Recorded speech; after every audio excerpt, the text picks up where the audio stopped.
안녕하세요. 21년째 주식 중입니다. 다들 매월 고정적인 현금 흐름을 바라실 겁니다. 그래서 매월 월세를 받는 가장 대표적인 상품, 오피스텔을 하나 갖고 와봤는데요. 이건 성수역 인근에 있는 오피스텔입니다. 매월 세금이라던가 취득세, 재산세 그런 걸 다 포함했을 때는 약 4% 정도의 수익이 나옵니다. 그렇게 높지가 않죠. 그래서 요즘 좀 돈이 있고 이런 고정적인 현금 흐름을 바라시는 분들이 좀 관심을 가지는 상품이 있습니다. 한 번쯤 들어보셨을 텐데요. 월 배당 ETF입니다.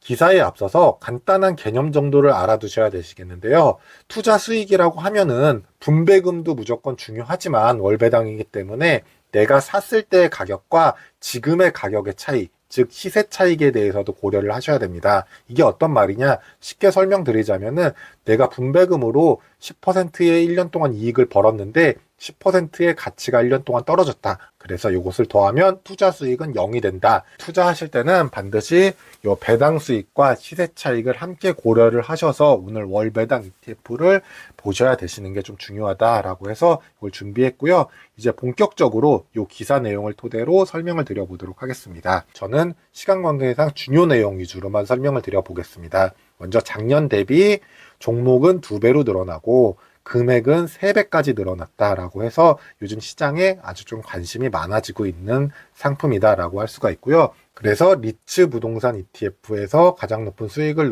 얻었다라고 할 수가 있고요. 리츠 부동산 ETF는 어떤 거냐? 부동산 임대를 한 다음에 임대 수익으로 얻어들인 수익금을 배당금으로 나눠주는 형태입니다.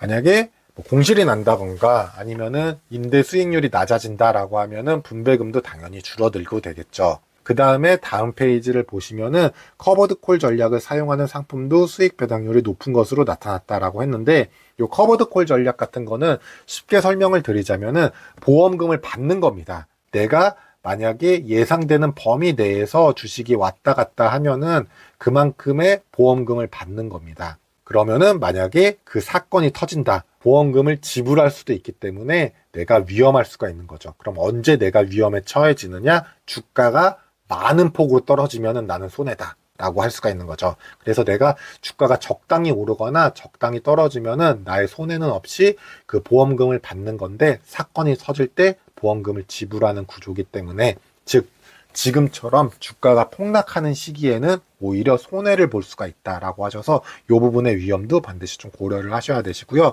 그래서 이 보험금을 매달 분배금 형태로 받는 ETF가 커버드 콜 전략을 사용하는 ETF다. 그리고 여기 아래쪽에 제가 밑줄 친 자사주 매입 시 유통 주식수 감소 기대로 주가가 오른다. 이 말은 무슨 말이냐? 총 수익은 그대로인데, 즉 배당을 줄 돈은 그대로인데 주식수를 줄였기 때문에, 즉 입을 줄였기 때문에 한 주당 받는 배당금이 늘어나는 효과가 가져온다. 다음 페이지에 나오는 월배당 ETF의 종류는 아직 국내 주식 월배당 ETF는 아직은 없는 것 같습니다. 그 대신 미국 주식의 고배당주에 투자하는 ETF는 있습니다. 그래서 좀 가장 유명한 게 에이스하고 솔입니다. 채권형은 어떤 거냐? 채권에서 나오는 이자를 분배금 형태로 받는 게 채권형 월배당 ETF다라고 할 수가 있는데 이 상품도 여러분들이 좀 고려하셔야 될 사항이 어떤 거냐? 채권 같은 경우는 채권 가격하고 채권 이자율은 반대로 움직이게 되어 있는데요. 그렇기 때문에 지금은 시중금리가 상당히 많이 오르고 있습니다. 손실이 났겠죠. 그래서 분배금은 많이 받을 수 있을지 모르지만 여기 시세 차익에서 손해를 볼 수가 있다. 반대로 이렇게 생각하시는 분들이 있을 겁니다. 지금 금리는 상당히 많이 올라 있다 단기간에. 그러므로 앞으로 장기적으로 봤을 때는 금리가 예전처럼 2%, 3%대로 떨어질 거다라고 하시는 분들은 오히려 시세 차익과 분배금 이익까지 같이 얻을 수 있는 이 채권형 ETF에 투자하는 것도 하나의 방법이 될 수가 있는 거죠. 그래서 채권형으로도 월 배당 ETF가 있다라고 참고하시면 되실 것 같습니다. 국내에 있는 월배당 ETF 상품을 제가 쭉 여기다가 캡처해서 나열을 해드렸습니다. 근데 여러분들이 보셔야 될 게 최근에 분배금, 연 분배금도 중요하지만 총 보수도 좀 낮으면 좋을 겁니다. 그래서 제가 아까 말씀드린 종류, 4가지 종류가 있었죠. 리츠, 커버드 콜 전략, 미국 주식의 고배당주에 투자하는 월배당 ETF, 그리고 마지막으로 채권형 국채에 투자하는 ETF.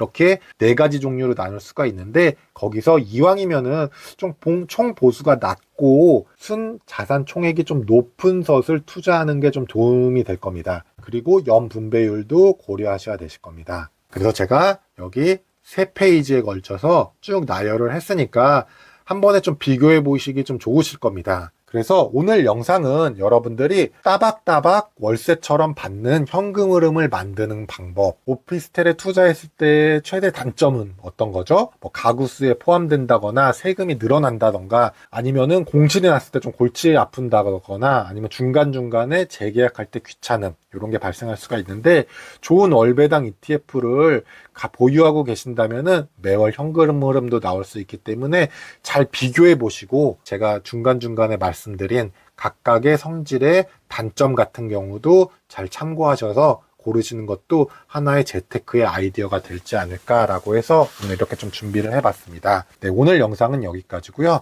제 영상이 조금이라도 도움이 되셨다 하시는 분들은 구독과 좋아요 부탁드리겠습니다. 감사합니다.